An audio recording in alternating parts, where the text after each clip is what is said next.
Across the Park podcast is proud to be sponsored by Globe Gas and Heating. For the best kitchen and bathroom renovations, boiler servicing and repair, and central and underfloor heating in the Northwest, head over to globecentralheating.com and quote Across the Park for a free quote.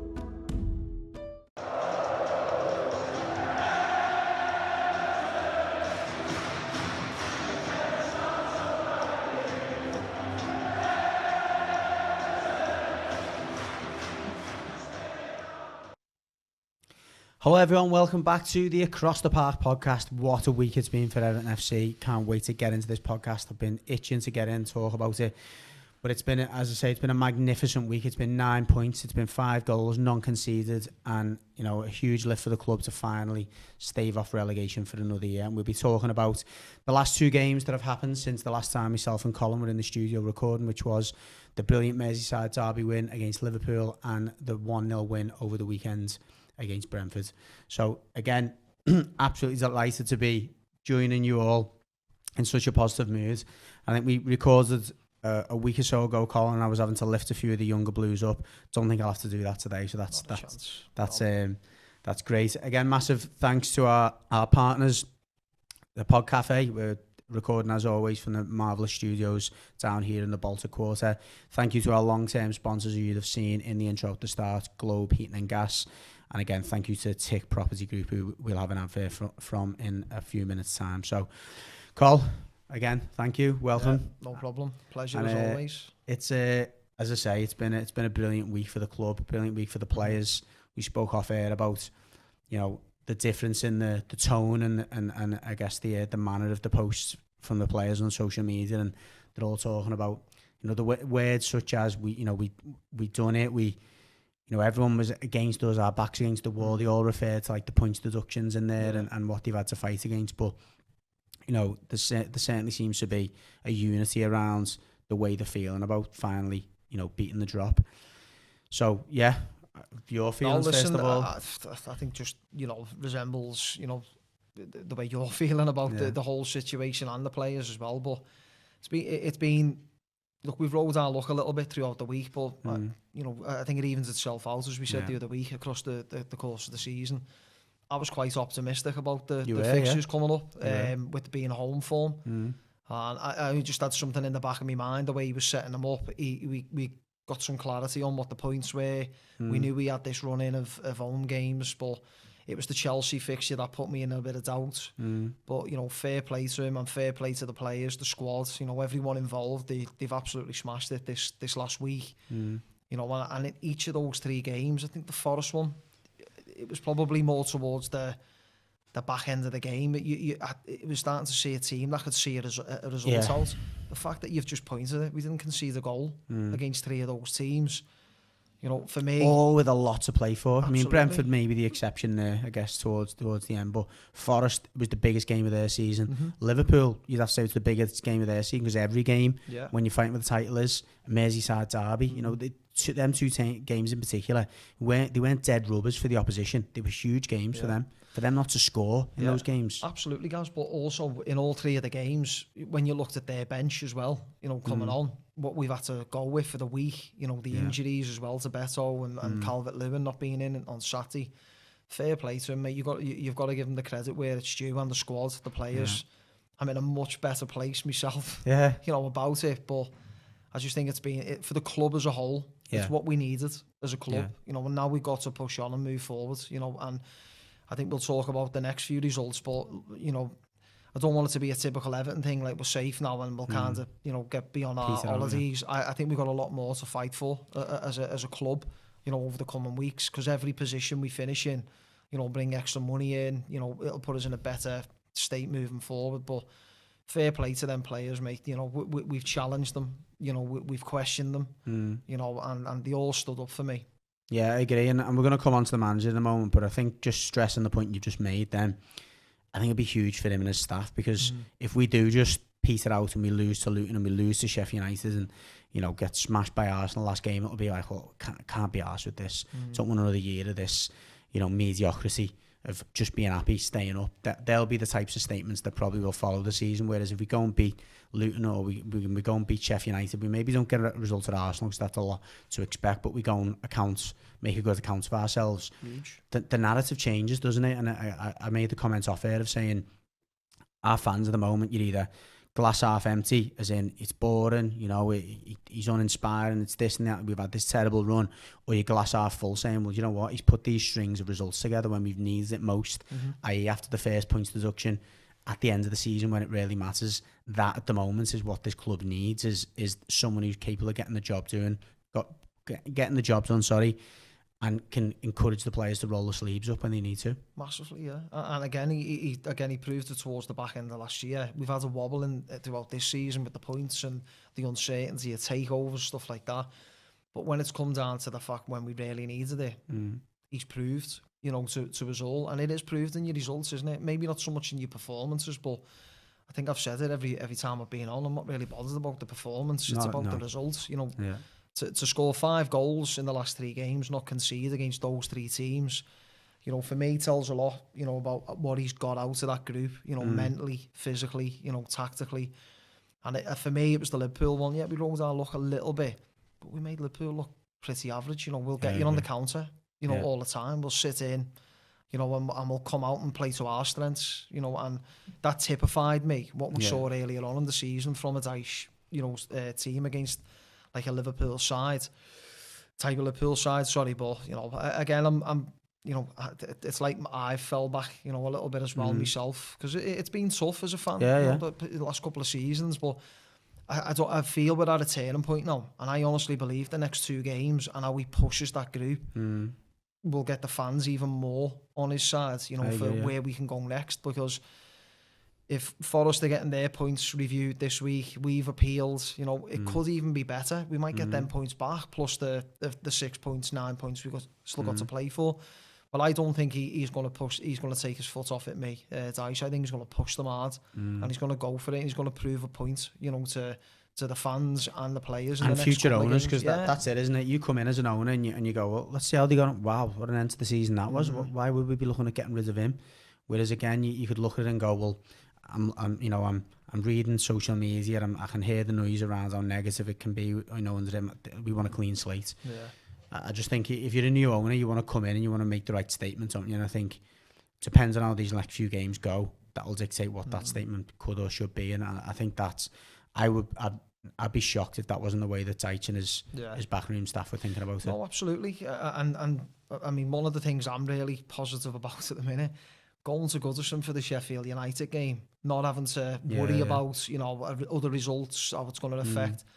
I mean, the lads were talking at me, and my lads, Jose Jello, last night were talking about it. I said, well, are we going to get a few flares? Are we going to, you know, we're going to go and enjoy the last game? Because I can't remember the last time. I mean, the players as well. Like you don't underestimate, and it's like I constantly talk about football being just a job for some of these people, going into work every day with negativity hanging over you and pressure. That's not an environment to get the best out of people, is it? It's not a high performance environment, if you like. And I think so many of them have been carrying the weight of the world around with them in training and games. Some of them players may be going to the next game. Let's enjoy this now. Let's go forward. Let's try and be exciting. Let's get the fans off the seat in that, you know, particularly in that Sheffield United game at home. We maybe could see a little bit of okay, this is what the future might look like if you start the season just on an even keel with the rest of them. You know, it's just us against you. There's none of that. You know, we might be getting deducted points. There's none of that. We're going into administration, hopefully. So again, I think it's really interesting. I said this off air. Psychologically, how these players now approach the next few games. If they just literally go, we're done, we're down tools. Again, I'd just be like, I've always got no faith in that. I can't see it, guys, to tell you the truth. I can't. You've enjoyed the wins, haven't they? Do you know what I mean? I can see it in the way he's got the group moving in the right direction. You know, we've had to make a few changes. Ben Godfrey being his biggest critic all season and the season before. But he's really stepped up. The transformation in him, you know, has been brilliant. And I think he's had a run of games where everything's gone right. And I'm absolutely made up for him, because before that, we've had everything we tried to change and tweak hasn't gone so well, you know. So I think, again, with you a bit of luck. I mean, I've enjoyed the fun of listening to the Liverpool fans the last few days. It's more about them and how they've dealt with a bit of adversity. But it's been good, and I do think that'll reflect in the next few games with the players. You know, they'll have that level more, you know, higher level of confidence going out. You know, not worrying about other fixtures or the results, stuff like that, and have a different mindset to it. But listen, they're on a bit of a wave. Let them ride. Yeah. You know what I mean? Let's see what more we can push them for. But excited to see what they're like against Luton. Yeah, because I certainly wouldn't be wanting to do anyone else any favours. No, because you know I think based on the last 2 seasons, there's a lot of teams, you know, pushed to get a result against us when we were in trouble. Yeah. You know, so but I guess that's the nature of the game. And again, just really happy that we're in this position. You know, with them set of results, and honestly, really credit goes to the manager and the players. But we still want to see more, don't we? We want more. Well, just before we move on and stuff, I just want to talk briefly about the 2 games that have gone this week. We recorded an instant match reaction, and it was pointless in the end because I had no mics, you can hardly hear it. But I thought, you know what, staying out there because I want something on there at least after that game. Again, apologies for anyone who commented saying I can't hear you. I'm not even going to apologise for. I have apologised just then, but I'm not going to do it again. I mean, what a win that was. I mean, not only for that team and that manager and the situation they were in, but the context of everything, how long it's been since we won a derby at Goodison, 10 years. You know, Klopp's records, which has been remarkable since he's been Liverpool manager. In fact, it meant so much to them. And let's just touch for a moment, because we are an Everton podcast, and I'm not going to pay them any lip service whatsoever. How bad were their fans? How bad were their fans? And it was a defeat. It was like talking about their fans on Sky, because that's what it was like. Well, the fans in the ground first. Yeah. They were poor, weren't they? They were as poor as the players, I thought. And I thought the players picked up on almost how little belief the fans had in them. It wasn't like normally they torment us the whole game, don't they? Yeah. You know, haven't won a trophy. I'll be honest, I probably heard them for about 5 minutes in the game. That was it. But I think that's probably the way we played. Frustrated them. And when we were on top, you know, albeit a few decisions off ref and VAR and stuff, we could have been 2 or 3 goals in front. You know, you're right. I can't remember a game when at home when, you know, the referee was on our, not so much on our side, but we picked up so many early free kicks. That's normally the other way around. Our players played that so well, and they played it so badly. Like the amount of soft fouls Curtis Jones made, and it was just, he's a scouser. He's keen to try and say, you know, enforce himself on the game or whatever. But the amount of times, a little push in the back or a little kick, and we were riding. You know, we were absolutely. We were literally going, well, I'll take that. I'll go down. And it was daft. Yeah. And I think because normally when we approach them games, it's always on the front foot, and it's the first tackle. It's the And I get it, and we've kind of been brought up on watching that. You know, in Derby, especially in the home games, it's important to get the first on the front foot and stuff like that. But yeah, he played it really well, and the quality in the crossing, the corners, where it matters, was complete polar opposites to the games before. Yeah. And we punished them, absolutely punished them. I was disappointed in Van Dijk's comments at the end about, like, you know, looking in the mirror and stuff. I was like, you've just been dominated by 2 centre halves and a centre forward. I think you probably need to concentrate on defending, you know, your 6-yard box, because between you and your back line, you know, Dom's probably, for me, played the best game of the season. Oh, he was superb. And he was immense. But and just on that one briefly, because again, it's a whole glass half full, half empty thing. You start thinking, well, why have we not seen that more from him? I honestly believe, and I don't think it's a revelation here. I think he's been playing at 80% for so long, thinking, I know if I push my body to this point here, I'm going to get injured. And whether you call that a psychological flaw of going, well, you can't think like that and you can't play like that, or whether he just knows his body so well. But I think he thought the other night, you know what, if I put my best performance in here, we win this game, I've got to sum it off probably then, because I can let my body recover. Obviously we didn't see him at the weekend, which is perfectly acceptable and understandable. But I genuinely think he thought, you know what, I can put 100% in here. And I mean, we've said it before, but that leap, how high he gets up, and how he seems to like hang in the air, doesn't he? But the amount of times he was first to the ball, the amount of times he just got his body and won a free kick, the amount of times he won the first ball, you know, from headers. I think he knew in the first 15 minutes he's got these. He was there for the taking. I'll take them down the side. I can hold them up. I'll beat them in the air. Yeah. I'll take the fouls off them. They couldn't handle them. No. You know, two very well, you know, established, you know, international centre halves. Probably come up against something they've not really had to deal with much. So fair play to him, and I do agree with you. I do think he's been playing, you know, below, and I think the minutes seems to be predictable when he's coming off 70, 80 minutes all the time. But he for me the other night, it was like he knew what he was going to get out of them, so you couldn't have took him off. Do you know what I mean? Because it was successful. Yeah. He had them run ragged for me, especially with crosses and, you know, when he was trying to get down the channel. None of them wanted to run with him. They couldn't cope with him. Just briefly a nod to the medical team, because obviously, you know, he hasn't been the player goal return wise that we've wanted or needed. We've got to say that he's missed a lot of chances at times, but let's make no mistake about it.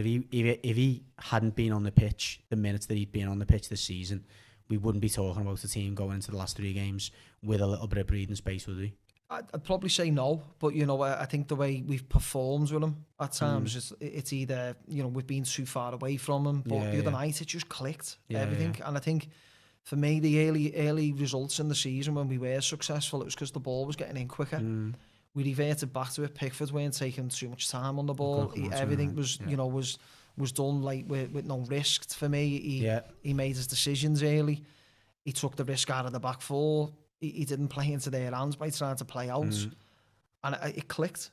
But then he took that into Saturday as well, and you could see that game plan. You know, that mentality shift.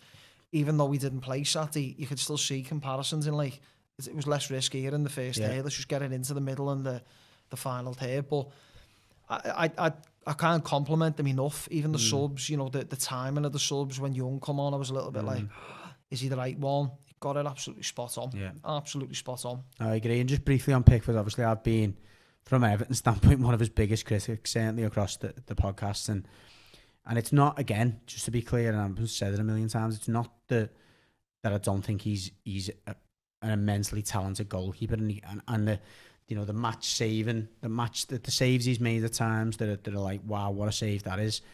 I'm not taking that away from him. It's just, as you say, some of the basic stuff that he disregards or thinks that he's almost too good to do. He threw that out the window the last 3 games, and he thought, I need to be a player for this team. Now, I think too often he plays for himself. He thinks, I'm too good. I don't want to look like I can only kick it long. I want to show I can play that diagonal ball, play that 20, 30 yard ball. He played for the team the last 2 games. He thought, you know what? And that's what a goalie should do for me. And again, I'm not simple. I don't want to bring it back to criticising him. I just wish he would look at himself as going, I play for Everton. I'm not playing for England now. I'm not playing as Jordan Pickford. I'm playing as the goalie for Everton. And how he's played in the last 3 games, I don't think there's a player in the league that could have played as well as that. So, but again, the goals, you know, non-conceded. He's made some big saves, massive saves. Yeah. I think it's, you know, it's come down to me keeping it more simple. For me in goal, you know, not taking, you know, sometimes you see him just in line with the centre halves, and you're like, what are you doing? Yeah. And he's taking free kicks on the halfway line. And you're like, come on, you know, a bit of common sense behind that. But again, fair point. I mean, I've not criticised them. I've judged them, you know, all season around like that. Just keep it simple. Put more confidence into your back four. And thankfully, he's done that the last 3 games. And I wouldn't say it's some coincidence we've said it, but it looks better. When you're watching it. The back four have been, I mean, the back four for me have been almost faultless the whole season. You had the odd game, you know, the Chelsea game and others where, you know, there's a few individual errors, but the level of consistency they've shown, obviously different right backs have come in, but the three of those 4 have pretty much been the mainstay all season. Now, Michalenko, he seemed to have a better start to the season, but I think in fairness to him, I think he's probably been the same the whole way through. We were just so surprised and taken back by how much he improved physically at the start of the season. He looked too light last season. He was getting bullies all over the place. You could see he worked on himself. He bulked up a little bit during the summer. And it was almost like we were so taken back by how well he played that it made us think that he'd gone off the boil because he hadn't kept getting better. But I think in fairness to him, he's been defensively, he's been solid. The 2 centre-backs, I mean, how can you know, I don't think we could buy 2 better centre-backs right now for this team. I couldn't disagree with you. As a pair, you know, you've got a leader in Tarkowski who's the best captain we've had since Jags, the best leader we've had in that position since him, and that's high praise from me because I thought he's one of the best centre-backs I've ever seen for Everton. And Branthwaite, again, for me, is a better player now by a mile than what John Stones was when he was at Everton, and again that's high praise because he's one of the best. I wouldn't disagree with that. Better defender, all rounds. You know, I think with Stones we were a little bit unsure what position he played in when he come in. But for me, you know, I couldn't compliment them 2 enough. But he has, you know, he's had a solid base to work from, I think the next layer up is probably where he's had his most challenges. You know, but for me, they're being consistent. The last 3 games, no goals conceded. I mean, if this was City we were talking about, or someone in the top 4, we'd be banging on. Three good results, maybe not winning nice like yesterday City, but the top teams get praised for that. You're winning ugly. Exactly. Like, when it's Everton, it's like, well, you've dogs of war, you know, that type of stuff. But no, honestly, go back to it. I think the Liverpool game, I mean, it's still that like outside feel we had of it. Like, we just beat Liverpool 2-0 at home. You know, we were fighting for the league, and all we got to see in the press was about, you know, Klopp, Van Dijk's comments, you know, about Liverpool's season falling apart, and you're like, come on, you're just being beat 2-0. You know, at least give a little bit of time, you know, to the Everton, you know, staff who've done well to get them where they are. Praise for Dyche, but I think he's quite happy to go under the radar. I've quite happily watched them stew the last few games. But just on that one as well, one thing that I thought was really classy. You don't hear that often. That we hear very often with Sean Dyche. Didn't come on the pitch after the Liverpool game. You just thought, this was the players. Stepped away. I think he just gave a little clap and then went down the tunnel. And I thought that was a nice touch. That, because, you know, we've had managers in the past ourselves. Very recently, we had Lampard, who gives it the big, and when they've just won a game, and the fans, you know, some of the fans got the wool pulled over their eyes with that. And it's like, yeah, he loves us and he gets us. But I thought that was a nice touch. That to just walk off the pitch and go, do you know what? This is for the players and the fans, and let them enjoy it. I mean, again, the tracksuit thing as probably well. Go in the bar, like. He's probably ran downstairs, you know what I mean? But, I mean, I don't know, something's clicked in the last 3 games, you know, whether it's, you know, he's saying about what can we do to change, what can we do. That's refreshing, do you know what I mean? Because he doesn't know everything, you know, he's learning with this group as he goes, but the simplest little things like a tracksuit, you know, some of the little things that they're changing, I think he's starting to show me, you know, more confidence in that. Well, if he's got better players, we probably got something here with him, you know, and he will become, you know, something more of what we want out of a manager, maybe, but time's going to tell, innit? But I still think the next 2 fixtures, there's a really good opportunity for him to show that with the players, and the players as well, to keep the fans with them. Absolutely. We're going to move on to the next 2 fixtures in a moment. Just before we do, just a word from our other sponsors, Tick Property Group.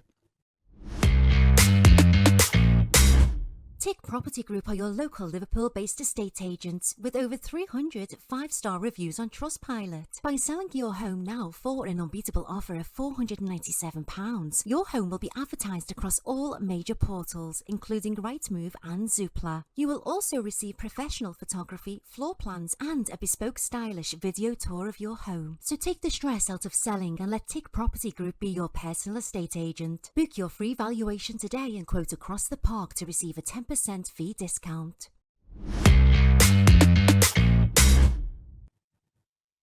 And there you go. If you're looking for a winning combination like Sean Dyche's last 3 victories, then get across to Tick Property Group if you're looking to sell your property in the coming months. Again, appreciate all the feedback we've had from our followers and subscribers who've already used them. And again, they've had some great success in the market. So please give them a shout. There's a link in our socials bio. So if you go on Instagram, if you click on the link tree, you'll see their page on there. So give them a look.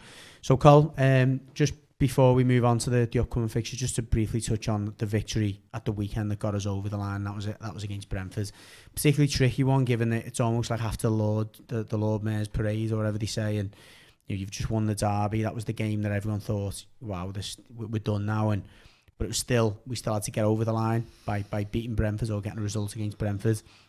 We had no Calvert-Lewin, we had no Beto, so Chimiti comes in for his first start in the league, was it? If it wasn't his first, oh no, he played half, I think, somewhere else. But again, I think I'm fairly certain, massively limited, but I think he's had more minutes in that game I've seen than he had in the previous 10 combined or something like that. So again, it was a massive, not a gamble, but it was certainly a game where you're thinking, it's going to be tough this. I mean, he's done okay, the lad, didn't he? And again, it was you said to me, it was in your words before we started recording, it's as comfortable as we've looked in a game in a long time. Look, they were up for it again. You know, I couldn't fault them, you know, the way they approached the game. You know, don't get me wrong, there was moments where you're like, oof, they could, you know, they got in maybe once or twice, but that's no different from the last couple of games. And I thought they looked fresh enough to get a result out of them. And Like the Schmitty one, I think if you roll back and the confidence is a bit lower, we don't know, it's probably a mistake putting him in. You'd probably put, Dan Juma in or someone like that. But I can't fault them. I really can't. I thought the way they approached the game, they didn't, like you're saying, the Lord Mayor's approach to it, the attitude of like being a little bit more relaxed. They had a purpose. They looked like they wanted to go out and actually win it and get a result.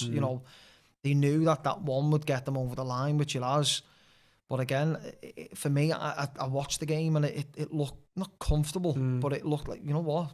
It looked like a team with a plan. I'm with you there. For the first time in a while.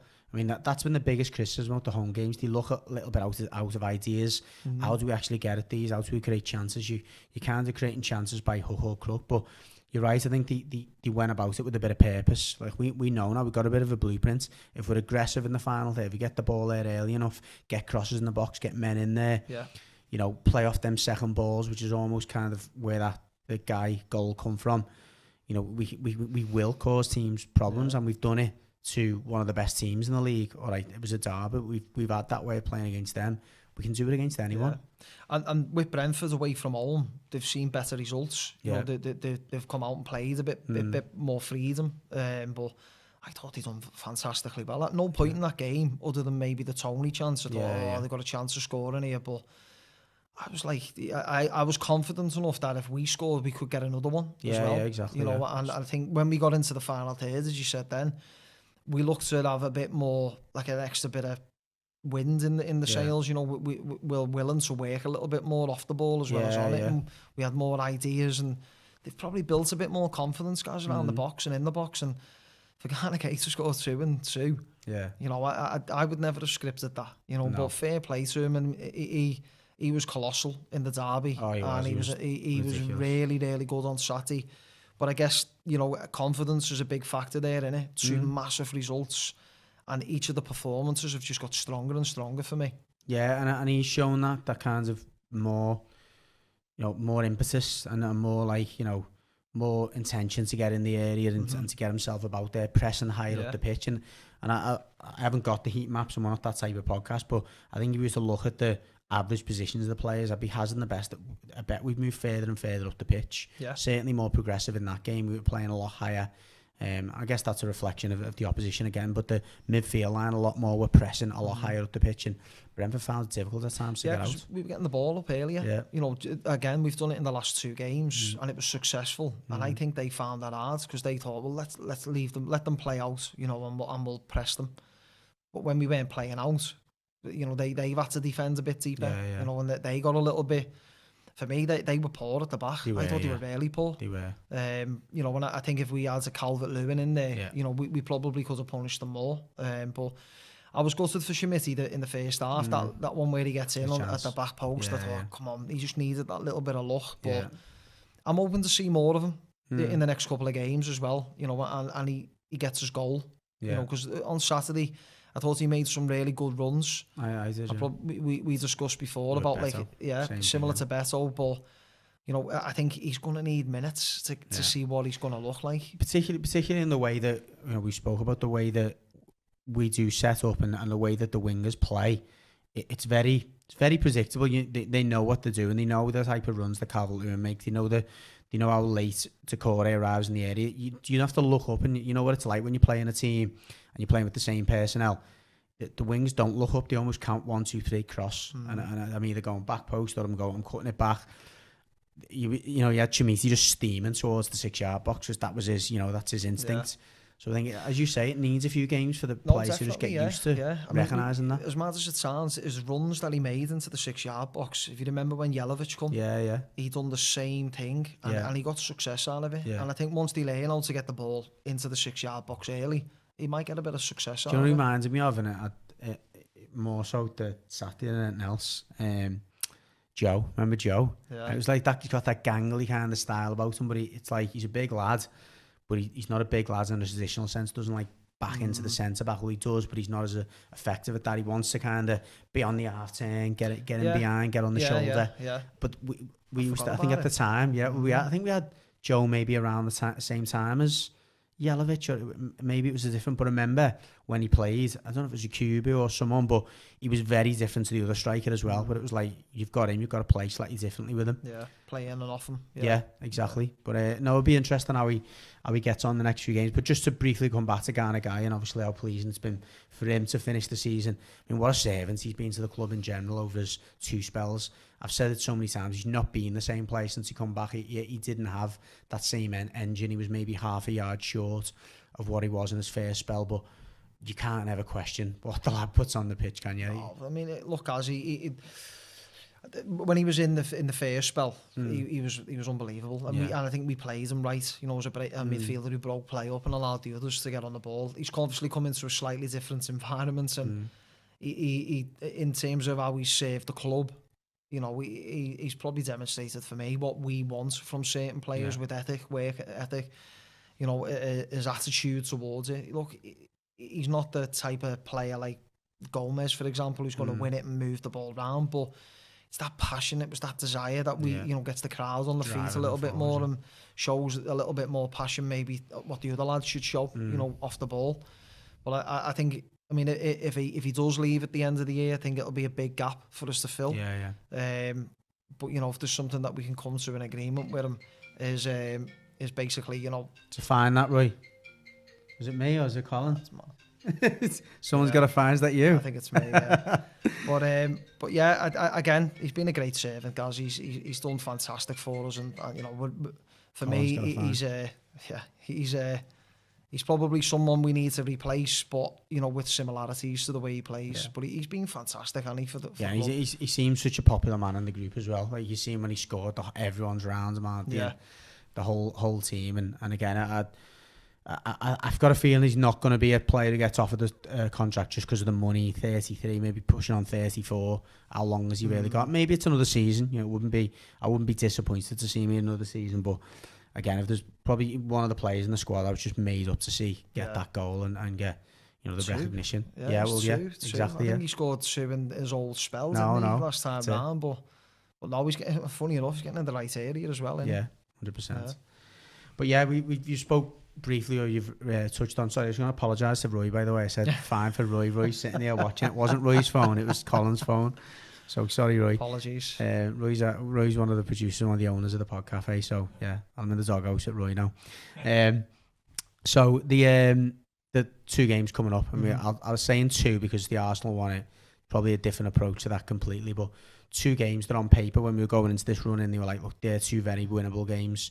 2 games that I was counting towards the points tally that we were going to get. Very different complexion to those games now, as you pointed out a few times. Luton's the first one. In order, obviously, we've got that coming up on Friday. How would you? I mean, and we know how you want to approach it. You think, let's go out with confidence. Any changes in particular? Any players you'd like to see come into that team? I think he's going to be limited, isn't he? You know, with what he's got available to him anyway. Beto will be back, won't he? He will be, but... The concussion was 7 days, wasn't it? So he will be back. I haven't heard anything to say that it was more than concussion. For me, I probably think more all rounds, you know, for the defending set pieces, stuff like that. If Calvert-Lewin's available, get him in. And then I'd like to see Beto and Chimiti more in the Sheffield United game at home. I think... If he's available, you know, I think... Don't know what I mean, Calvert-Lewin, for me, I think it was just he'd ran himself into Guards against Liverpool, innit? So I think it was just soreness after the Liverpool game, and I think everyone was more than happy to see him rested there. But yeah, if he's available... Definitely, and I think the only other one's the left-back position, innit? You know, what that looks like. But I can't really see him changing it much. You know, he's been, you know, consistent, hasn't he, with the way he sets them up, and... If they're available, they're playing, you know, and fair play to him how he's managing the minutes and stuff like that and recovery time. But listen, I think he'll go as strong as he can against Luton. And I think if Calvert-Lewin's fit, you know, I think we'll score. You know, a set piece will be a big one for us. But they're going to come out firing. They're going to look at this as a big win, you know, big opportunity for them. But I think the form we're in, I think we're I fancy us. I do. You know, why wouldn't you? You know, you know, with the results we've had. But I think it's going to be a tricky one because I think all teams who've gone there have found it tough. You know, the tight pitch and the atmosphere and the way they come out. I don't know if that suits us. You know, I mean, I'm not saying the atmosphere doesn't being up against it and against the cosh or whatever, but under the cosh, sorry. I think I've got a feeling he starts Gomez, you know. So yeah, I'm thinking about the makeup of their midfield, and they've almost got a luxury player in Barkley. And we know what Barkley's like. He's obviously a lot of ability, but he don't get much from him off the ball. But I think Dyche will almost be wanting to be keen to not allow them to have too much of the ball. I think we got Gomez in there. He gives us them extra 3, 4, 5 passes just to kind of stem a little bit of the. I mean, he's done it against Chelsea, where he just come on, slowed it down, even though it only stems the flow for 20 minutes or whatever. I think you'd be tempted to put him in there just to settle things down a little bit, because I think if you play at that electric pace, it's going to suit them. I don't know if it's going to play into their hands too much. For me, he's just got to keep approaching it the way he has. Sit in, play to your strengths, and let them come on you and counter. Because defensively they're very poor. They have. They concede a lot of goals. So if we can approach it like that, I think we get a good result out of it for me. But I keep saying it, just don't get beat. Keep the momentum going. That game's always the one for me, and regardless of whether out of it or in it, not getting beat there. I think just keeping that, as you say, keeping that momentum going, keeping the run going of undefeated.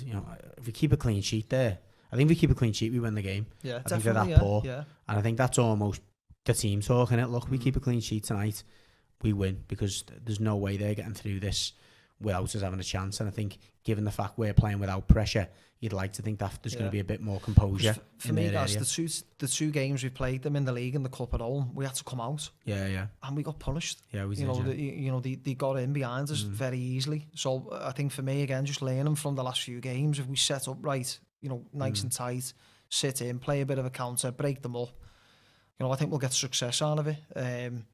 Because they're going to be desperate to get a result. So they're going to try and play in a certain way, which is, they've got to create, haven't they, to score. But like you're saying, if we get a clean sheet, I think we get a good result out of it, mate. Yeah, I'd like to think so. We will be hopefully getting